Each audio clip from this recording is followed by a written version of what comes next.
시간이 되었습니다. 우리 모두 찬송가 623장을 찬양하겠습니다.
사랑하는 여러분, 오늘은 성령 강림후 제15주 주일이며 교회 연합 주일입니다.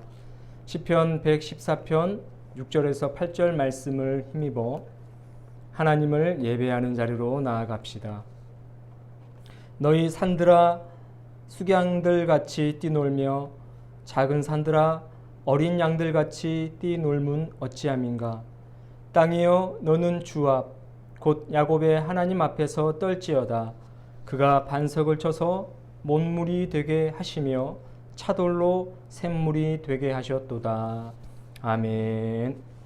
찬송가 545장입니다.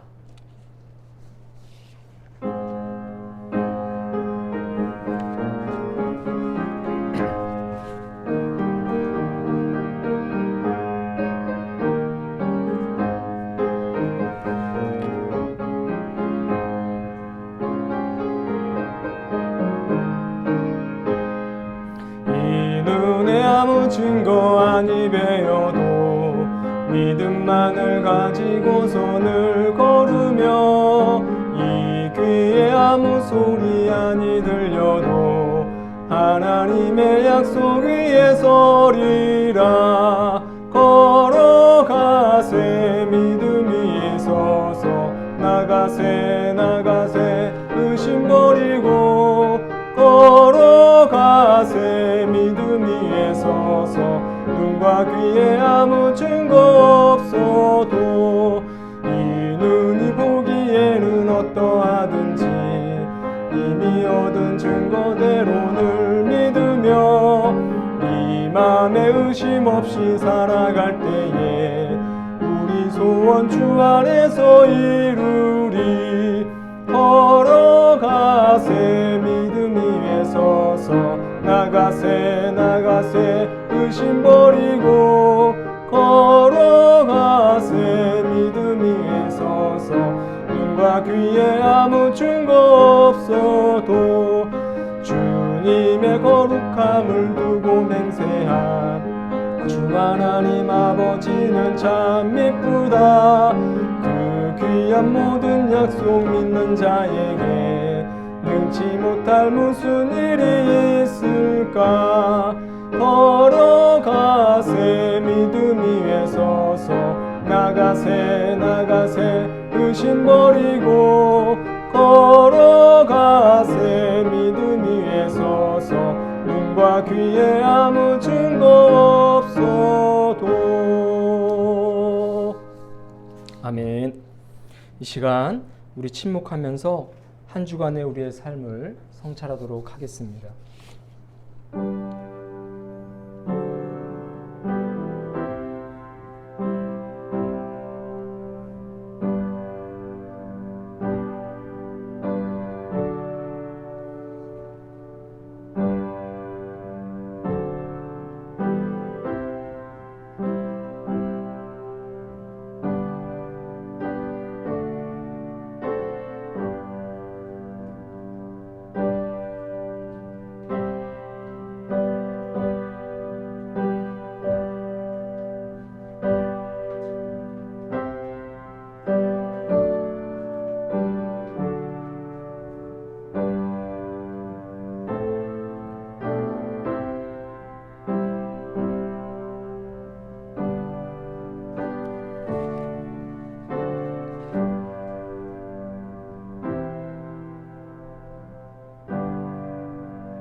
다 함께 죄의 고백을 드리겠습니다. 주님, 죄의 종이 되어 살던 우리를 구원하셔서 하나님 안에서 자유를 누리게 하시니 감사합니다. 그러나 주님, 우리는 그 자유의 은총을 저버리고 죄의 종으로 돌아갈 때가 많았습니다. 주님께서 가라 명하신 약속의 땅을 향해 나아가지 못하고 자꾸만 애굽을 그리워했습니다. 불평과 원망을 반복하며 복된 일상의 자리를 메마른 광야로 만들어 버렸습니다. 주님, 돌같이 굳은 우리의 마음을 말씀의 지팡이로 깨 주옵소서. 새로운 생명의 샘물이 우리의 영혼 깊은 곳에서 흘러 넘치게 하옵소서. 우리 주 예수 그리스도의 이름으로 기도합니다. 아멘. 진실한 마음으로 회개하는 자에게 우리 주님께서 주시는 위로의 말씀을 들으시길 바랍니다. 그들이 길에서 먹겠고 모든 헐벗은 산에도 그들의 풀밭이 있을 것인즉 그들이 줄이거나 목마르지 아니할 것이며 더위와 볕이 그들을 상하지 아니하리니 이는 그들을 긍휼히 여기는 이가 그들을 이끌되 샘물 근원으로 인도할 것임이라. 아멘. 이사야 49장 9절에서 10절 말씀입니다. 교독문 45번 시편 103편을 교독하겠습니다. 교독문 45번 시편 103편입니다. 내 영혼아 여호와를 송축하라.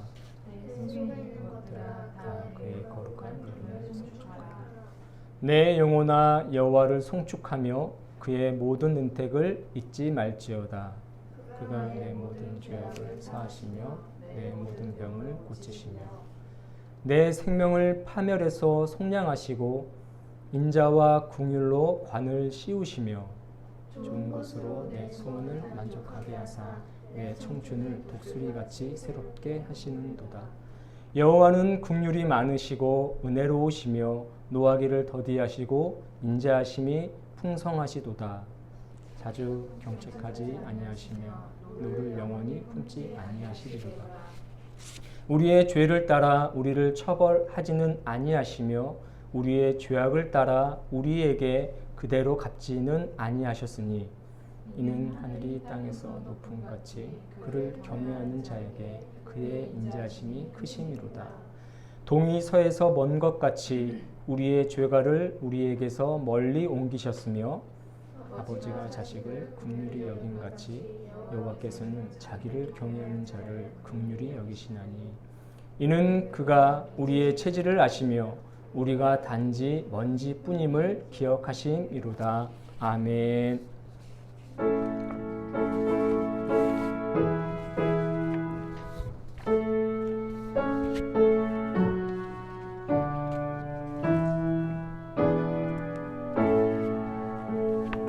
성부 성자와 성령 찬송과 영광 돌려보내세. 대초로 지금까지 또 영원 무궁토록 성삼위께 영광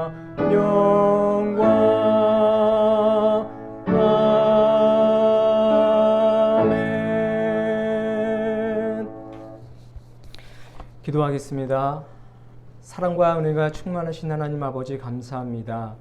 지난 일주일 동안도 우리를 지켜주시고 호흡할 수 있도록 역사하여 주신 크신 은혜 감사합니다. 모든 것이 다 하나님의 은혜로 말미암아 우리가 생명을 누리며 살아갈 수 있었음을 이 시간 고백합니다. 그 은혜를 기억하며 이 시간 주님 앞에 모여서 주님의 이름을 높이며 찬송하고 경배하오니 우리가 드리는 이 예배를 기뻐 받아 주시옵소서. 온 세계 만방에 주님의 이름이 충만해질 수 있도록 주여 역사하여 주시옵소서. 그러나 주님, 하나님께서 우리를 택하시고 생명 주시면서 의로운 오른손으로 이끌어 주셨지만 우리는 이 세상을 살아가면서 하나님의 뜻보다는 세상의 헛된 가치를 쫓기에 급급했음을 이 시간 고백합니다. 우리의 모든 잘못과 실수와 허물을 다시 한번 고백하오니 주님 용서하여 주시옵시고 자비를 베풀어 주시옵소서. 하나님께서 귀한 생명을 내어주시면서 우리를 사랑하셨사오니 우리도 우리의 삶의 현장에서 하나님을 위해 우리의 에너지를 쏟게 하시고 우리의 열정을 쏟아내게 하여 주시옵소서. 하나님 말씀을 우리의 삶의 기준으로 삼으며 흔들리지 않게 하여 주옵시고 오직 주님만을 바라보며 살아가는 인생들이 되게 하여 주시옵소서. 세상의 방식을 따르기보다는 하늘의 신령한 방식을 따르길 원합니다. 하나님의 지혜를 공급받아 하나님이 주시는 그 용기를 가지고 세상을 살아갈 수 있는 저희들이 되게 하여 주시옵소서. 이 나라와 민족 주님께서 애지중지하시는 줄로 믿습니다. 하나님이 사랑하시는 백성들이 행복한 삶을 살아갈 수 있도록 복내려 주시옵소서.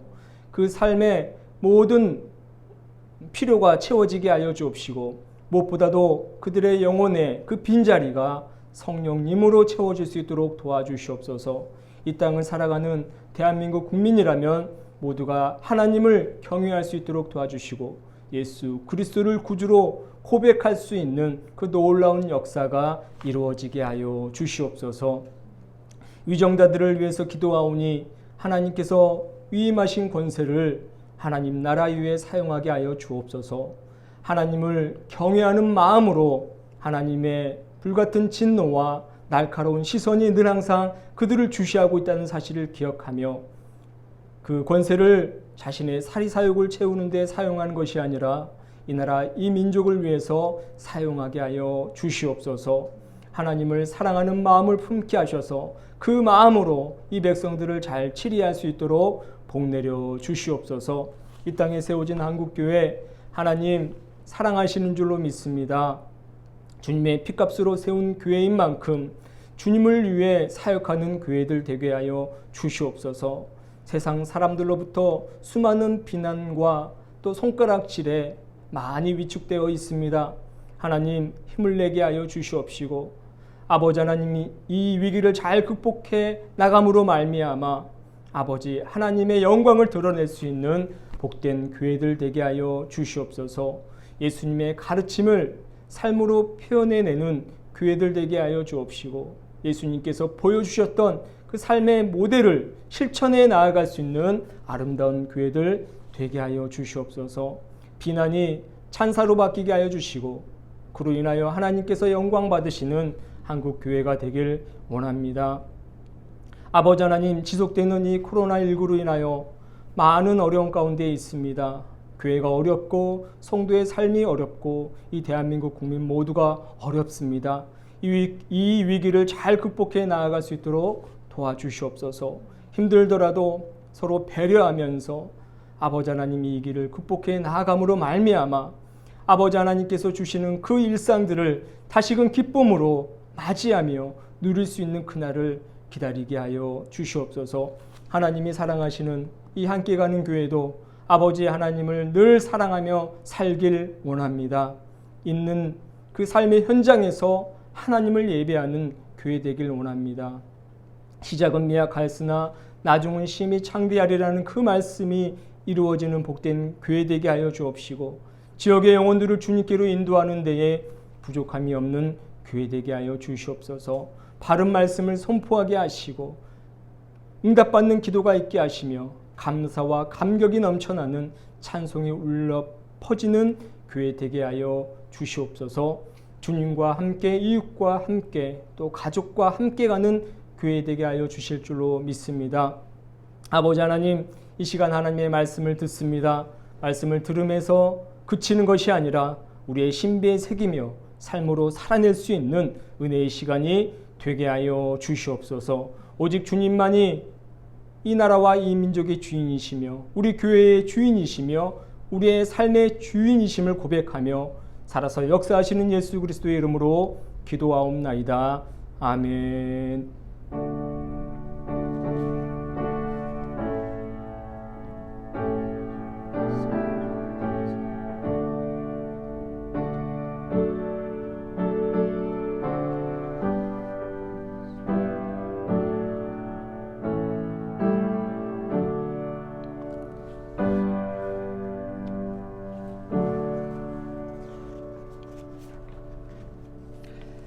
오늘의 말씀은 로마서 14장 1절에서 12절 말씀입니다. 여러분은 믿음이 약한 이를 받아들이고 그의 생각을 시비거리로 삼지 마십시오. 어떤 이는 모든 것을 다 먹을 수 있다고 하지만 믿음이 약한 이는 채소만 먹습니다. 먹는 이는 먹지 않는 이를 업신여기지 말고 먹지 않는 이는 먹는 이를 비판하지 마십시오. 하나님께서 그를 받아들이셨습니다. 우리가 누구이기에 남의 종을 비판합니까? 그가 서 있든지 넘어지든지 그것은 그 주인이 상관할 일입니다. 주께서 그를 서 있게 하실 수 있으시니 그는 서 있게 될 것입니다. 또 어떤 이는 이날이 전날보다 더 중요하다고 생각하고 또 어떤 이는 모든 날이 다 같다고 생각합니다. 각자 자기 마음에 확신을 가져야 합니다. 어떤 날을 더 존중히 여기는 이도 주님을 위하여 그렇게 하는 것이요. 먹는 이도 주님을 위하여 먹으며 먹을 때에 하나님께 감사를 드립니다. 그리고 먹지 않은 이도 주님을 위하여 먹지 않으며 또한 하나님께 감사를 드립니다. 우리 가운데는 자기만을 위하여 사는 이도 없고 또 자기만을 위하여 죽는 이도 없습니다. 우리는 살아도 주님을 위하여 살고 죽어도 주님을 위하여 죽습니다. 그러므로 우리는 살든지 죽든지 주님의 것입니다. 그리스도께서 죽으셨다가 살아나신 것은 죽은 사람에게도 산 사람에게도 다 주님이 되려고 하신 것입니다. 그런데 어찌하여 우리는 형제나 자매를 비판합니까? 우리는 모두 다 하나님의 심판대 앞에 서게 될 것입니다. 성경에는 이렇게 기록되어 있습니다. 주께서 말씀을 하신다. 내가 살아 있으니 모든 무릎이 내 앞에 꿇을 것이요 모든 입이 나를 하나님으로 고백할 것이다. 그러므로 우리는 각자 자기 일을 하나님께 사실대로 아뢰야 할 것입니다. 이는 살아계신 하나님의 말씀입니다. 주님을 찬양합니다. 아멘. 특별 찬양하겠습니다. 나 무엇과도 주님을 바꾸지 않으리. 이 마음을 다하여 찬양하겠습니다.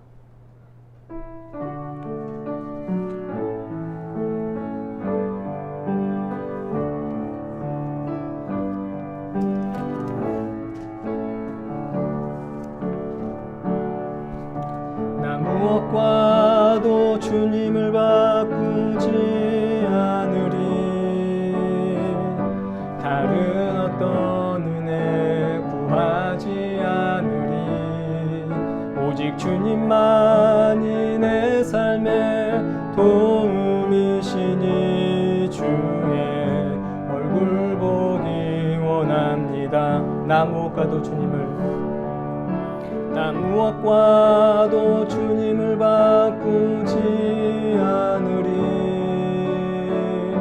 다른 어떤 은혜 구하지 않으리. 오직 주님만이 내 삶의 도움이시니 주의 얼굴 보기 원합니다. 주님 사랑해요.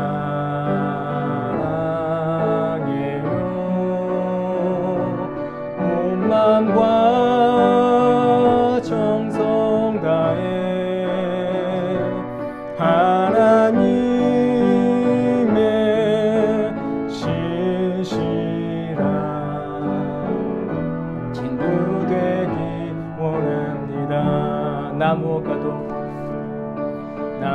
무엇과도 주님을 바꾸지 않으리.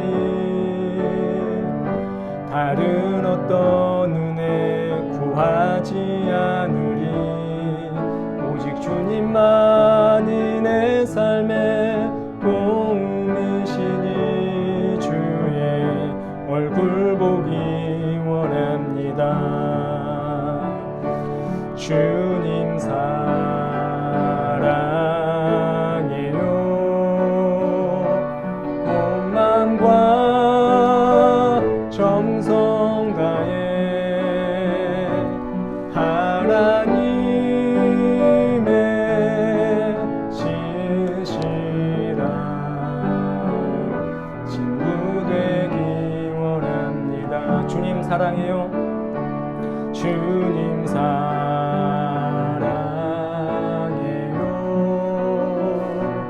온 마음과 정성 다해 하나님의 신실한 친구 되기 원합니다. 아멘. 이 찬양의 가사처럼 무엇과도 바꾸지 않는 그 예수님이 우리의 친구가 되시며 또 우리의 소망이 되시며 우리의 생명이 되는 줄로 믿습니다. 늘 항상 주님만을 바라보면서 주님을 의지하면서 주님과 함께 인생을 살아가시기를 주님의 이름으로 축원합니다. 그리스도인의 일상에서 우리가 추구해야 될 것들은 무엇인지를 한번 살펴보도록 하겠습니다. 첫째로 우리의 일상에서 중요한 것을 찾는 것입니다. 오늘 바울이 로마서 이 14장에서 언급하는 그 내용 중에 문제점이 하나 있는데 그것은 무엇이냐면 신앙생활에서 별로 중요하지 않는 부분으로 인해서 교우들 간에 다툼이 있었다는 것입니다. 바로 우상에게 바쳐졌던 음식을 섭취하는 문제가 발단이 되었는데요. 음식을 먹느냐 또 먹지 않느냐 그것을 통해서 성도 간에 서로 논쟁에 빠졌다고 기술하고 있습니다. 당시 로마에는 신전이 많이 있었고 또 신전에 제물로 바쳤던 그런 고기나 그런 음식들이 시장에서 유통되어서 로마 시민들이라면 누구나 그것을 구입해다 먹을 수가 있었습니다. 그러나 성경에서 기록하기를 고기는 그 고기를 섭취할 때는 특별히 조심해서 유의해 가면서 섭취하라고 그렇게 이야기를 하고 있는데 아무래도 예수님을 믿었던 이 로마 교인들은 우상을 거쳐서 우리 식탁에 오르는 그 음식들에 대한 거부감이 적지 않게 있었던 모양이에요. 어떤 사람들은 그 음식은 그냥 음식일 뿐이다라고 섭취하는 사람들이 있었지만 그것은 우상을 거쳐서 온 음식이기 때문에 과연 우리가 먹어도 되느냐 이런 어떤 의구심을 가지고 그 음식을 거리는 그런 사람들이 있었던 모양입니다. 그 문제가 고스란히 교회 안에서도 이제 이루어지게 된 것이죠. 그러면서 그것을 먹는 사람은 먹지 않는 사람을 좀 이렇게 조롱하는 그런 말들을 했고 반대로 먹지 않는 사람은 먹는 사람들의 믿음 또 그 신앙을 좀 의심하는 그런 양상을 보였던 것 같습니다. 바울은 확고부동한 그런 입장을 일단 가지고 있었는데 바울은 그 음식은 음식일 뿐이다라고 그렇게 주장했던 사람입니다. 그 음식도 하나님께서 주신 피조물이기 때문에 비록 우상 제물에게 바쳐졌다 할지라도 우상 제물에 바쳐졌을 뿐이지 그것은 원래 하나님이 이 세상에 내려주신 어떤 선물이고 우리가 섭취할 수 있는 음식이다라고 이야기를 한 것이죠. 그래서 그는 그 음식을 자유롭게 먹었습니다. 그런데 이제 음식을 먹지 못하는 사람들을 생각할 때 그 음식을 내가 먹는다고 해서 함부로 먹으면 안 된다라는 그런 또 마음도 가지고 있었던 거예요. 내가 먹을 수는 있지만 저 사람들이 내가 먹는 모습을 통해서 조금 마음의 상처를 받거나 자신의 신앙에 좀 의심을 가지는 사람들이 있다면 자신을 먹지 않겠다라는 그런 입장을 사도 바울은 가지고 있었던 거예요. 그래서 오늘 이 본문을 통해서 이야기를 하고 있는 것입니다. 음식을 먹는 사람은 먹지 않는 사람을 우습게 여기지 말고 음식을 안 먹는 사람은 먹는 사람을 비판하지 말라고 그렇게 당부를 하고 있는 것입니다. 바울의 입장은 음식을 먹든지 먹지 않든지 사실 그것은 중요한 것이 아니다. 우리의 믿음과 우리의 신앙과는 별개의 문제이다 라고 이야기를 하고 있는 것입니다. 그러면서 오늘 본문 이 4절을 보면 하인이라고 이야기를 하고 있습니다. 여기에서 이 하인은 교회의 성도들을 이야기를 하고 있는 거예요. 그러니까 교회의 주인은 예수 그리스도시지 않습니까? 그 그리스도께서 성도들을 부르셨고 초청해서 교회를 이제 섬기는 그런 어떤 직분을 이제 주셨다고 그렇게 이야기를 하고 있는 것입니다. 그래서 이 성도들을 하인이라고 이제 이야기를 하면서 하나님께서 저들을 불러서 교회의 일원으로 섬기는 그 존재로 만들어 주신 것은 다 하나님께서 이미 허락하신 일이다. 그것을 지금 이야기를 하고 있어요.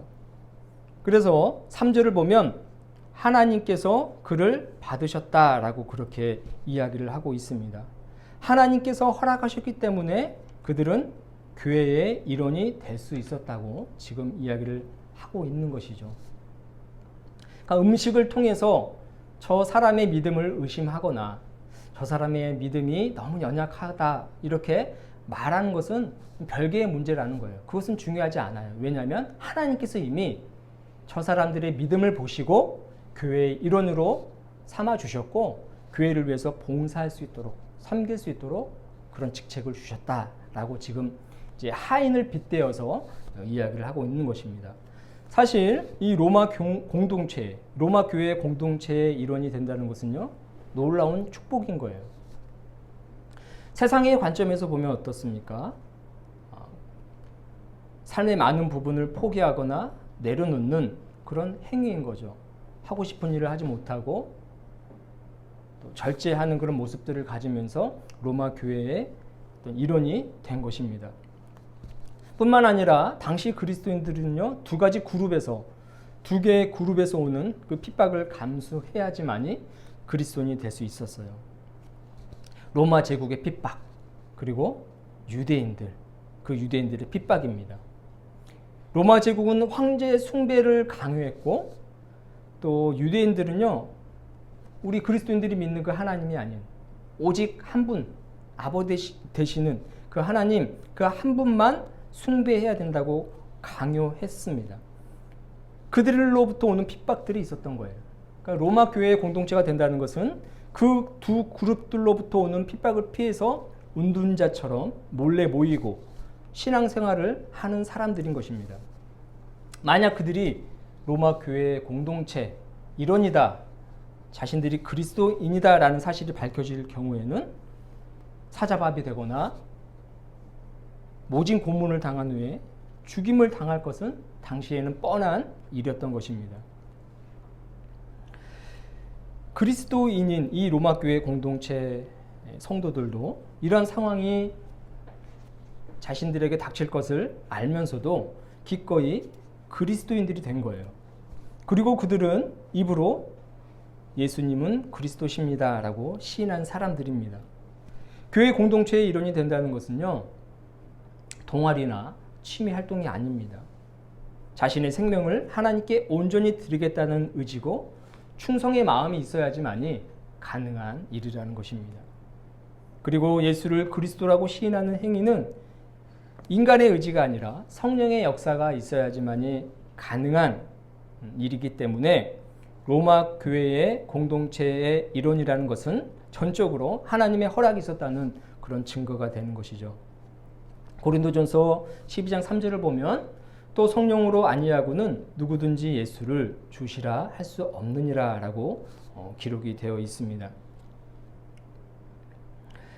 바울은요 로마 교회 성도들을 이제 하나님께서 세우신 종이라고 그렇게 언급을 해요. 아까 잠깐 이제 짚고 넘어갔죠. 하인이라고 그렇게 이야기를 하는데 이 하인은 헬라어로 오이케텐입니다. 오이케텐. 종이라는 그런 둘로스라는 이 헬라어가 있는데 그 헬라어와는 조금 다른 의미로 사용되는 오이케텐이에요. 가사를 돌보는 하인이라는 뜻입니다. 이 로마 교회의 성도들이 지금 음식으로 논쟁한다고 했잖아요. 그렇게 음식으로 논쟁하는 사람들은 모두 하나님의 집인 교회를 돌봐야 하는 그런 하인들이다 이렇게 이야기를 하면서 그들의 지금의 행위는 교회를 돌보는 것이 아니라 사실 어때요? 분쟁하고 다투고 네가 옳다, 네가 잘못됐다, 내가 옳다 이렇게 의견이 분분한 것은 교회를 돌보는 것이 아니라 서로 교회를 지금 와해시키고 있다는 사실을 바울은 지적하고 있는 것입니다. 교회의 주인은 예수 그리스도이십니다. 에베소 1장 22절을 보면 하나님께서는 그를 만물 위에 교회의 머리로 삼으셨다고 기록하고 있어요. 그렇기 때문에 교회 성도들이 서로를 비난하는 것은요, 그들을 교회의 오이케텐, 즉 하인으로 세우신 하나님을 부정한 행위가 되는 것이고 하나님의 권능, 그러니까 하나님께서 그들을 부르시고 교회에 직분을 맡기셨다고 했는데 이 하나님께서 세우신 그 권한을 무시하거나 혹은 비판하는 행위가 되는 거예요. 네가 잘못됐다, 내가 옳다라고 하는 이런 행위들은 하나님의 권한을, 교회의 일꾼으로 세우신 그 권한을 무시하는 행위가 되는 것입니다. 이것은 더 나아가서 하나님의 권리, 하나님께서 제자들을 세우시고 교인들을 세우시고 하인들을 세우시는 그 권리를 침범하는 일종의 월권 행위라는 것을 바울은 지금 지적하고 있는 것입니다. 바울은 하나님께서 사랑하셔서 세우신 이 교회와 성도들이 서로 비난하고 비판을 일삼으면서 공동체를 뒤흔드는 이 모습은 하나님이 보시기에도 매우 안타깝고 가슴 아픈 그런 일이라고 지금 생각을 하고 있는 것입니다. 여러분, 심지어 예수님께서는요, 교회를 위해서 십자가에 못 박혀 죽으셨어요. 온 세상을 구원하시기 위해서 자신의 생명을 아낌없이 내어주셨어요. 그리고 제자를 부르시고 교회를 세우시면서 온 세상을 구원하기 위한 사역으로서 교회가 그 베이스 캠프 역을 맡기를 원했던 것입니다.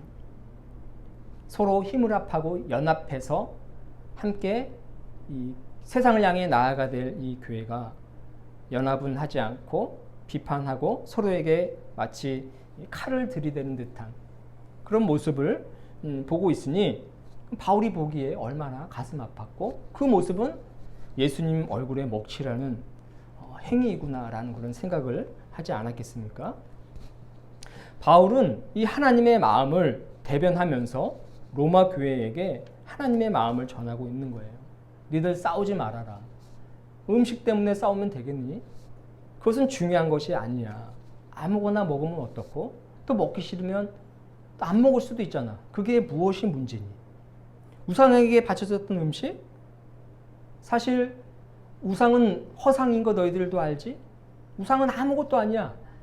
그냥 조각품에 지나지 않아.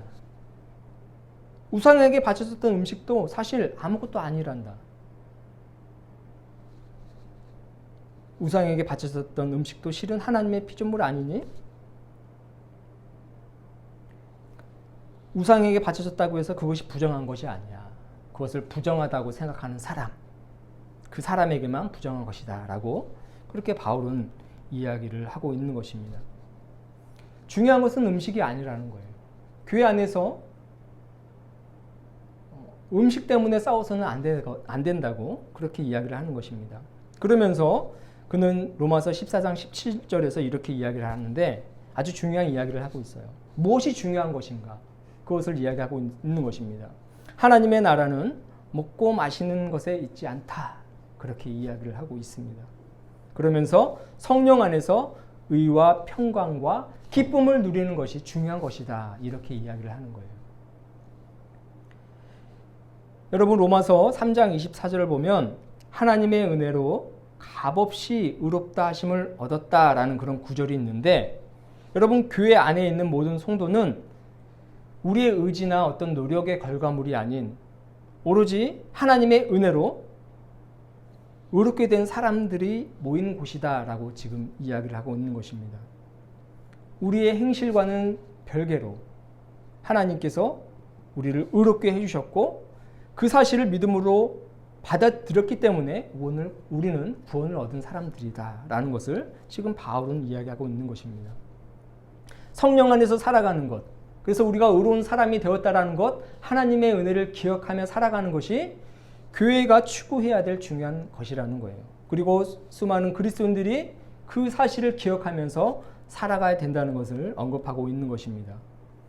그리고 성령 안에 머물 때에 성령 안에 있기를 간구할 때에 우리에게는 정말로 평안함과 또 강함이 있다는 것, 즉 평강이 있다는 것, 그 사실을 기억하는 것이 중요한 것이다 라고 이야기를 하는 것입니다.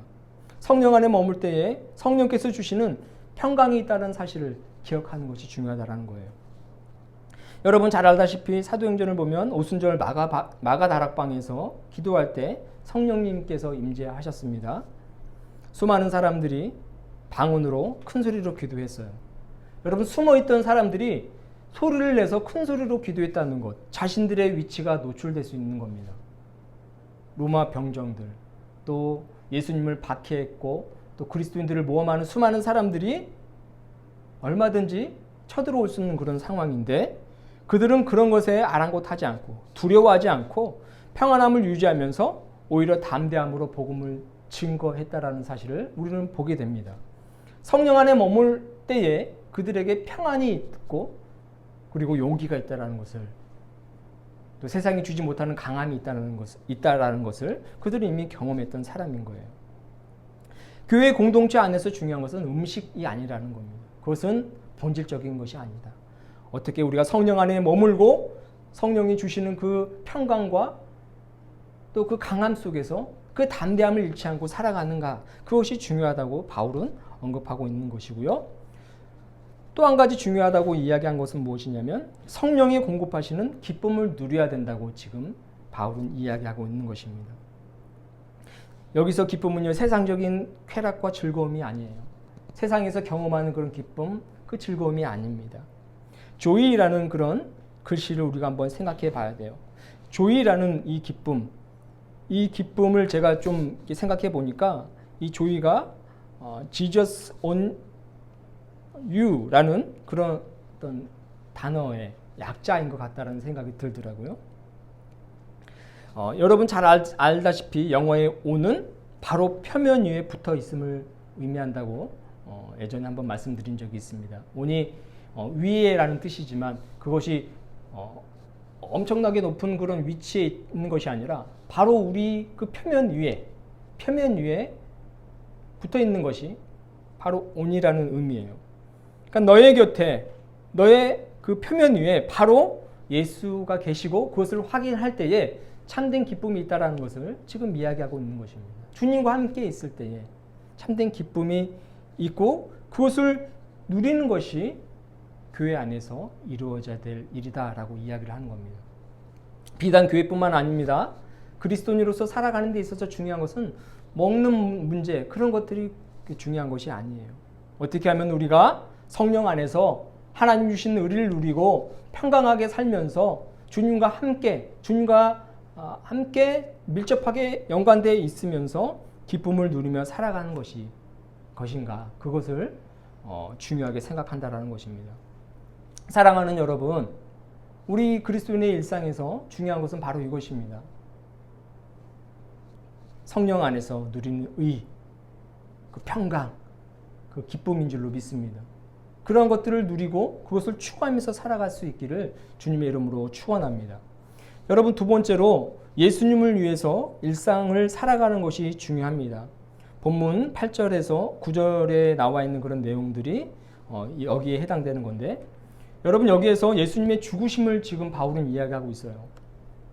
그런데 여러분, 우리는 예수님께서 죽으심을 너무 가볍게 생각하고 있지는 않는지 한번 생각해 볼 필요가 있습니다. 예수님께서 요한복음을 보면 유대인들에게 이렇게 이야기를 합니다. 저 성전을 헐어버려라. 내가 3일 만에 다시 일으키겠다라고 말씀을 하셨어요. 그랬더니 유대인들이 비웃습니다. 네가 어떻게, 저 성전은 46년 만에 건축한 성전인데 3일 만에 다시 짓는다고 하는 것이냐, 이렇게 비웃으면서 이제 예수님께 이제 반문을 하죠. 그런데 여러분, 우리는 알고 있죠. 예수님께서는 정말 저 성전을 다시 헐고 지으신다라는 것이 아니라 자신이 죽으시고 다시 3일 만에 부활하시겠다라는 그런 의미인 것을 우리는 알고 있습니다. 근데 여기서 우리는 잠깐 멈추면서 묵상을 해봐야 될 필요가 있습니다. 예수님이 죽었다가 다시 살아나신 것이 3일이라고 해서, 우리가 생각하는 하루 이틀 3일이라고 해서 그것을 결코 가볍게 생각할 일이 아니라는 사실입니다. 하나님이시니까 뭐 3일이 아니라 3시간 만에라도 다시금 죽으셨다가 살아나실 수 있는 거 아니야? 이렇게 우리는 또 생각할 수도 있잖아요. 우리는 이 3일이라는 시간을 되게 그냥 가볍게 여겨요. 별로 중요하게 생각하지 않습니다. 그런데 사실 우리 인간에게 있어서 이 3일이라는 시간은 우리 인간의 시간으로 따지면 46년이라는 시간과 맞먹는 그런 긴 시간이라는 사실을 우리는 알아야 돼요. 왜냐하면 예수님께서 요한복음 2장 20절에서 성전과 자신을 동일시하시면서 말씀을 하셨습니다. 저 성전은 46년, 나는 3일 만에 다시금 일으키겠다라고 이야기를 하셨어요. 46년과 3일을 언급하신 이유는 그 시간이 거의 동일한 시간이라는 것을 의미하셨기 때문이라는 것입니다. 우리 인간의 입장에서도 3일은 굉장히 오랜 시간이고 긴 시간이라는 거예요. 예수님께서 3일 만에 부활하셨다는 것은 그런 오랜 어떤 기다림과 어떤 노력들이 있었다는 것입니다. 하나님 입장에서도 마찬가지예요. 3일이라는 시간은요, 찰나의 시간이 아니에요. 하나님은 영원을 사시는 분이기 때문에 3일이라는 시간이 그렇게 중요하지 않다고 생각할 수 있지만, 그래서 찰나의 시간이다, 뭐 냉수 마시는 그런 시간에 불과하다라고 이야기를 할 수 있지만, 하나님께서는 하루를 천년같이 여기시고 천년을 하루처럼 여기신다고 그렇게 말씀을 하셨지 않습니까? 그러니까 하루를 천년같이 여기시는 그 하나님의 장구의 시간이라는 사실을 우리는 깨달아야 한다는 거예요. 결코 가볍게 생각할 시간이 아니라는 것입니다. 그 3일이라는 시간은. 하나님의 입장에선 여러분 그 3일이 상실의 시간이요, 고통의 시간이요, 슬픔의 시간이라는 것을 우리는 알아야 합니다. 천지가 진동하고 휘장이 찢어지는 그 고통의 시간이 이 3일 동안에 일어났다라는 거예요. 예수님의 죽으심은 3위일체의 한 축인 성자 하나님의 죽으심입니다. 하나님의 죽으심이에요. 우리는 하나님이 삼위일체 하나님이라고 고백하잖아요. 성령 하나님, 성부 하나님, 성자 하나님. 예수님의 죽으심은 그 삼위일체 하나님 중에 한 분이 죽으신 거예요. 그러니까 하나님 스스로가 죽으셨다라는 그런 이야기가 되는 것입니다. 굉장히 놀라운 이야기인데요. 하나님께서 스스로 죽으시면서 우리를 살리신 그 놀라운 사건입니다. 하나님께서는 자신을 희생하시면서 우리를 살리시려고, 의롭게 만드시려고, 즉 구원하시려고 하신 것입니다. 어마어마한 시간인 거예요. 이 3일 동안 하나님은 하나님의 일부를 상실한 채 그렇게 계셨던 거예요. 우리를 위해서. 그런데 그 하나님을 믿는다는 우리 그리스도인들이, 예수를 그리스도라고 고백하면서 살아간다고 하는 그 그리스도인들이 과연 우리가 주님을 위해서 살아가고 있는가 한번 생각해 봐야 된다는 것입니다. 바울은 이야기를 했잖아요. 우리가 살아도 주를 위해서 살고 죽어도 주를 위해 죽는다, 이렇게 이야기를 하고 있기 때문에 우리는 정말 우리의 삶이 주님을 위한 삶인가 생각해 봐야 된다는 것입니다. 우리는 과연 하나님의 영광을 위해서 눈꼽만큼이라도 살아가고 있는가 우리는 생각해 봐야 돼요. 예배를 드리니까, 기도를 하니까, 찬송을 부르니까 하나님을 위한 삶 아닌가요? 라고 반문할 수 있어요. 그런데 여러분 생각해 봅시다. 우리가 예배를 드리는 이유가, 기도를 드리는 이유가, 찬송을 부르는 이유가, 그 목적이 하나님을 영화롭게 하기 위함인가? 아니면 나를 위한 행위는 아닌가? 한번 생각해 봐야 된다는 것입니다. 우리 가족을 위한 것은 아닌가? 나의 자녀를 위한 것은 아닌가? 이 예배 드림조차도 나의 사업을 위한 것은 아닌가? 내 삶을 위한 것은 아닌가? 생각해 봐야 된다는 거예요. 전적으로 예수 그리스도를 위한 그 예배이고 그 기도고 찬송인가? 라고 생각해 봐야 된다는 것입니다. 여러분 어제 예전에 섬기던 교회의 한 자매로부터 연락이 왔었어요. 코로나19가 정말 장기간 지속되면서 꽤 심각한데 어떻게 뭐 교회는 평안하고 목사님과 뭐 사모님 가족들은 잘 지내고 있는지 궁금해서 안부를 묻는 전화였는데 통화하던 중에 이런 이야기를 하더라고요. 요즘 기상이변이 꽤 심각하지 않습니까? 태풍이 뭐 연달아 몇 번씩 오기도 하고 정말 최근 뭐 몇 년간 경험해보지도 못했던 폭우가 막 쏟아져 내려서 사람들이 많이 피해를 보고 또 코로나라는 이 바이러스가 창궐해서 예기치 못한 그런 우리는 그 하루를 또 삶을 지금 살아가고 있지 않습니까? 이런 어떤 이야기를 하면서 목사님 혹시 종말 오는 건 아니겠죠? 라고 이야기를 하더라고요. 생각해보면 꼭 그런 것 같아요. 종말인 것 같다. 우리가 할 일은 아무것도 없다. 우리는 그저 기도하는 것밖에 없지 않겠느냐라고 이제 이야기를 했는데 그런 이야기를 하면서 이런 이야기를 또 했었습니다. 이런 상황인데 우리가 열심히 사는 것이 과연 얼마나 의미가 있는지 걱정이 된다고 이야기를 하더라고요. 그러면서 하는 말이 요즘은 시간이면 시간을 들이고 돈이면 돈을 싹 그러다 모으고 심지어는 영혼까지 탈탈 털어서 집을 사는 것 같다고 이야기를 하더라고요. 영끌이라는 말이 있죠. 영혼을 끌어다 모아서 집을 산다라는 영끌족이 있답니다. 영끌족. 그러니까 인생의 목적이 집을 한 채 사는 것이 전부라는 거예요.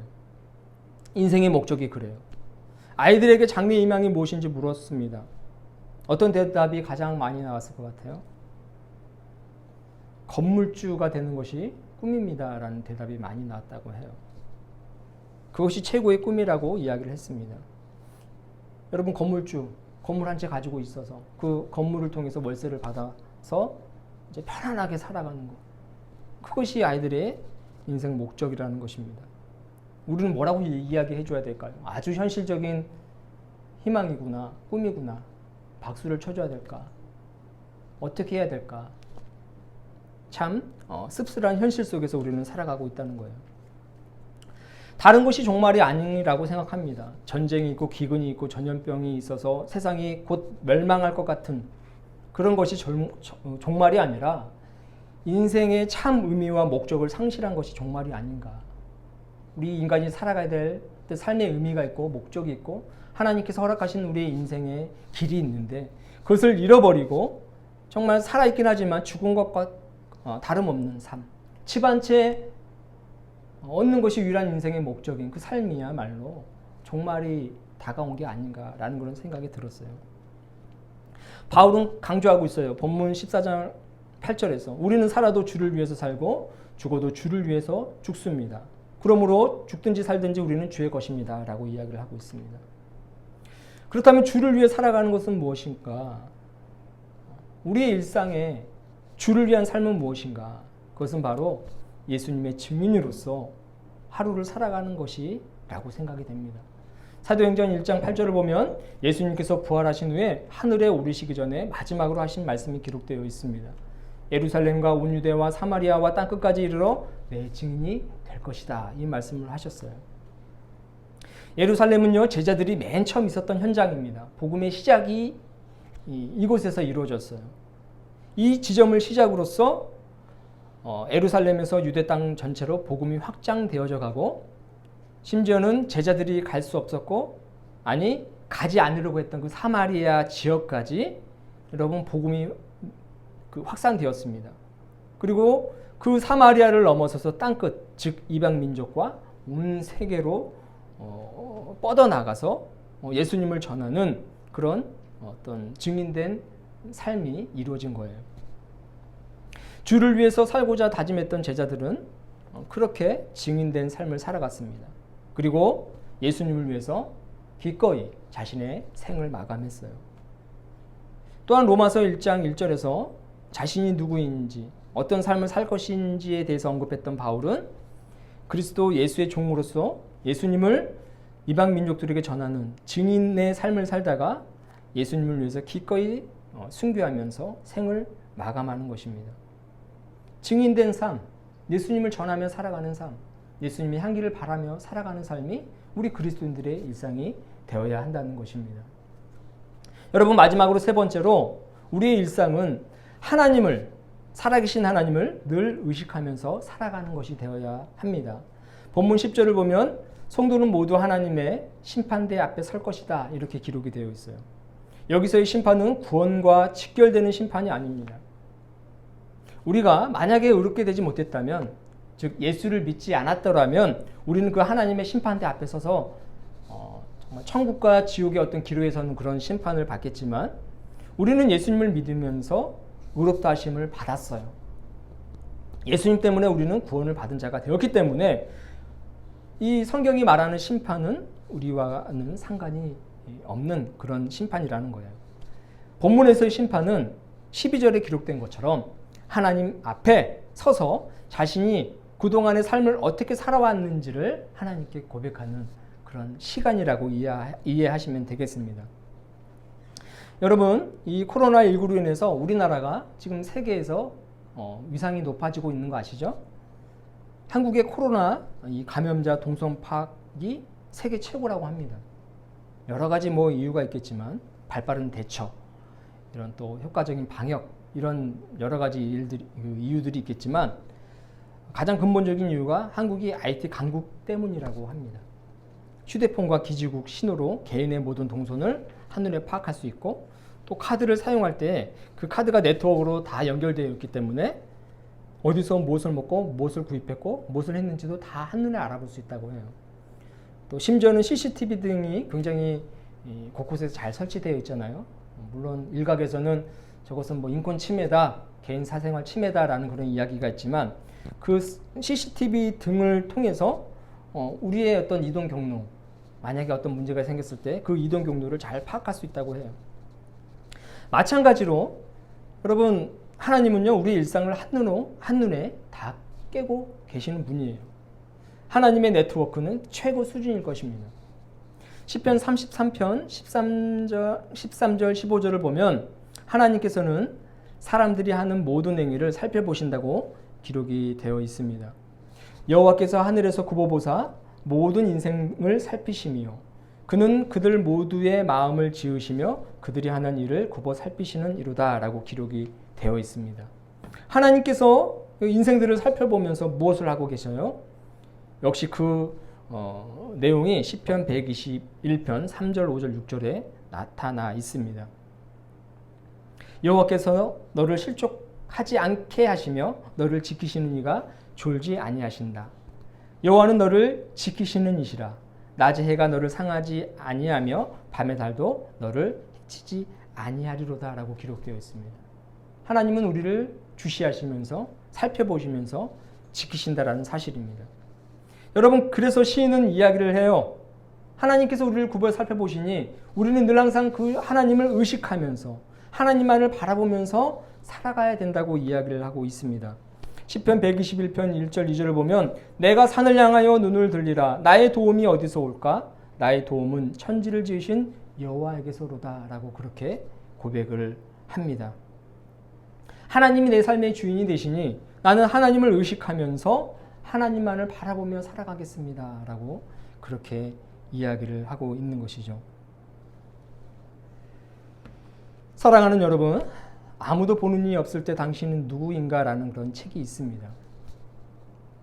아무도 보는 이가 없다라는 그런 제목의 책이에요. 아무도 보는 이가 없을 때 우리는 성실하게 살아야 된다. 보는 이가 없더라도 열심히 살아야 된다라는 그런 내용의 책인데, 그 책에서도 이야기하는 것은 아무도 보는 이가 없지 않다라는 거예요. 바로 하나님은 우리를 늘 보고 계신다라는 것입니다. 그렇기 때문에 우리는 하나님을 의식하면서 살아가야 된다는 것이죠. 인생에서 정말로 중요한 것이 무엇인지 우리는 분별해야 되고요. 바울이 본문에서 특별히 20절에서 언급하는 바와 같이 우리 그리스도인의 일상이 하나님의 일을 망치지 않도록 온 세상과 함께 화평을 이루며 살아가는 것이 우리 그리스도인의 일상이 되어야 한다는 사실을 이 시간 기억하시길 주님의 이름으로 축원합니다. 우리 그리스도인의 일상에서 정말 중요한 것을 추구하면서 살아야 된다는 거예요. 믿는 자로서 의와 평강과 또 기쁨을 누리는 그런 삶이 중요하다는 사실을 기억하고 그것을 추구하면서 살아야 되는 것이고, 정말로 예수님을 위해서 일상을 살아가는 거예요. 증인된 삶, 예수님을 전하는 삶이 증인된 삶이라는 사실을 기억하고 우리의 삶 속에서 주님을 증거하면서 살아가야 된다는 것입니다.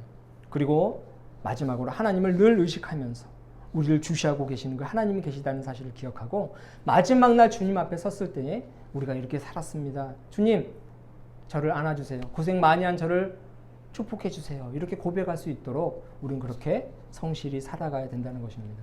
모쪼록 오늘을 살아가는 저와 여러분에게 이러한 어떤 삶의 실천이 있었으면 좋겠습니다.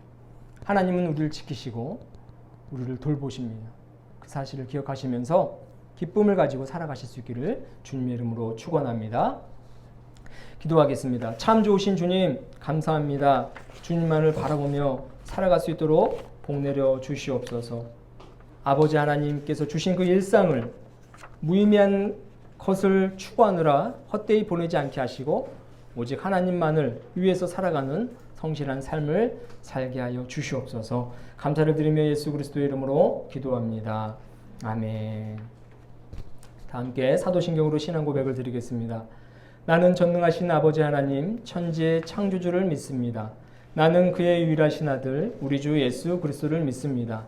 그는 성령으로 잉태되어 동정녀 마리아에게서 나시고 본디오 빌라도에게 고난을 받아 십자가에 못 박혀 죽으시고 장사된 지 사흘 만에 죽은 자 가운데서 다시 살아나셨으며 하늘에 오르시어 전능하신 아버지 하나님 우편에 앉아 계시다가 거기로부터 살아있는 자와 죽은 자를 심판하러 오십니다. 나는 성령을 믿으며 거룩한 공교회와 성도의 교제와 죄를 용서받는 것과 몸의 부활과 영생을 믿습니다. 아멘. 찬송가 50장 1절 부르시면서 준비하신 예물 봉헌하겠습니다.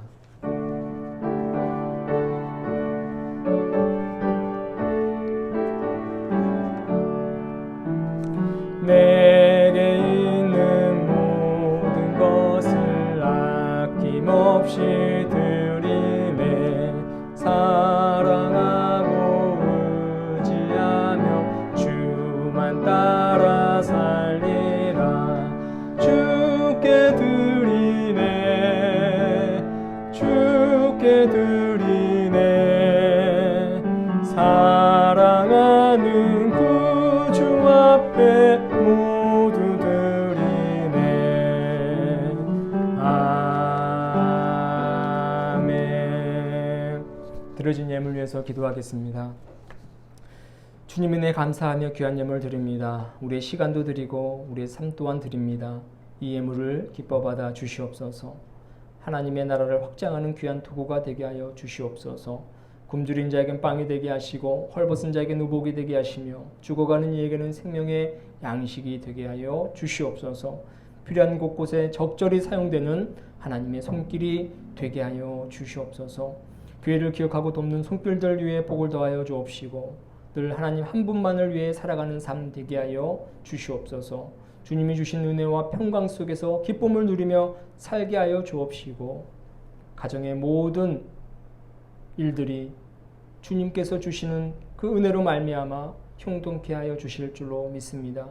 함께 예배하지 못하는 가정에게 복을 더하여 주시옵시고 그 가정의 주인이 되어 주셔서 복 있는 가정이요 구원받는 가정 되게 하여 주옵시고 삶이 늘 형통한 은혜의 길로 나아가게 하여 주시옵소서.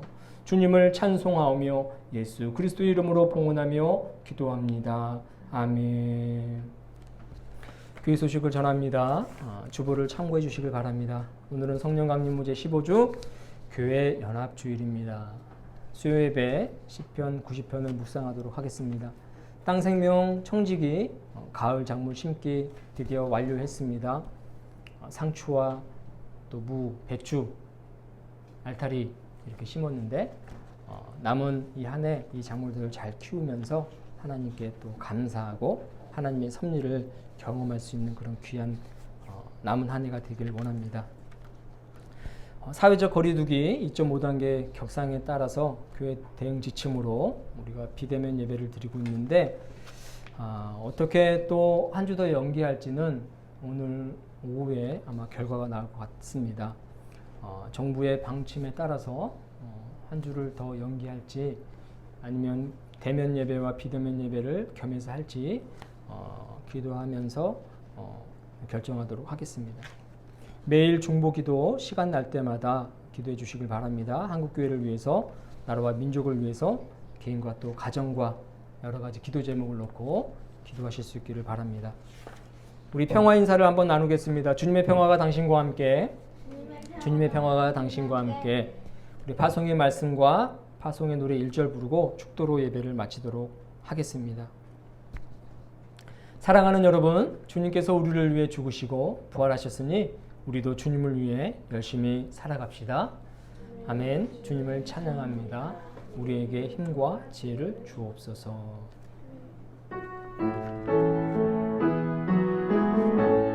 주님의 평화가, 주님의 평화가 우리의 만남 속에 넘치게 하소서, 넘치게 하소서. 평화의 주여, 평화의 주여, 당신의 나라가 우리 가운데 샘솟게 하소서.